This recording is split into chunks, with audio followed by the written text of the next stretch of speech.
CTE. Ito na yung tanong. Kailangan ba mag-CTE?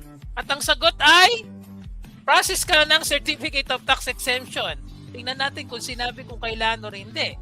Kasi sinabi rito, mag-process ka ng tax exemption, pero sinabi ba required?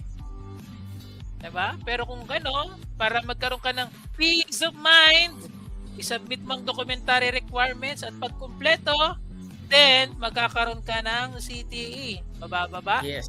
Baba. Okay. Procedure. Okay. So tinuturuan nila mag-submit. Baba. Ayan.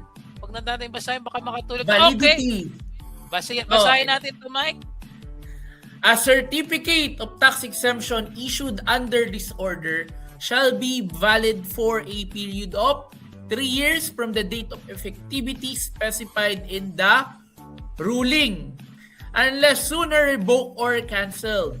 So the CTE may be revalidated for another period of 3 years under the same procedure set forth herein.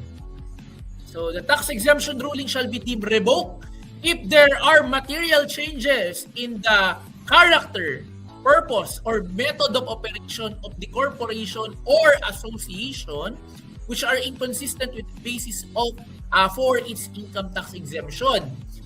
The revocation takes effect as of the date of the material change. So, baba pa, Mike. Baka may pahabol sa 11. Quarterly report Wala na report. So nasagot ba ang tanong?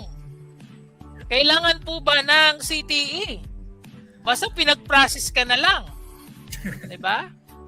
Basta mag-process ka na lang, pero kailangan ba? No? And ang sagot po niyan hindi po makikita sa tax code. And bakit hindi sinabi ng BIR? Because the BIR cannot exceed its authority. No? Yung CTE nila is additional imposition under the NIRC.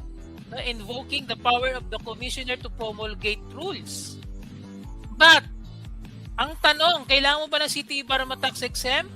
Makikita nyo naman po yan sa mga several jurisprudence. Yeah. No, na wala dyan sa maraming pagkakataon. No? But, in essence, no, kung marami ang situation na yan dahil laging ganyan, magpa-findings ang BIR, dahil wala kang tax exemption, magbayad ka ng tax. No? Hindi po nag-agree ang ating Supreme Court dyan, no? Because the tax exemption are just mere rulings. Yes. Na dahil siya ay rulings, hindi po dyan nag-emanate ang pagiging tax exempt. It's in the nature of your compliance with Section 30. No? As long as complied you yung requirements ng Section 30, then you are tax exempt. No? So, sagot, kailangan ng tax exemption? Ideal yan, nice to have, no? Pero kung ayaw nyo na mag-explain, nahihirapan pa kayo, ay di kumuha na kayo ng tax exemption. That pinapromise naman nila, ipaprocess nila yan, no? Considering kompleto. Okay?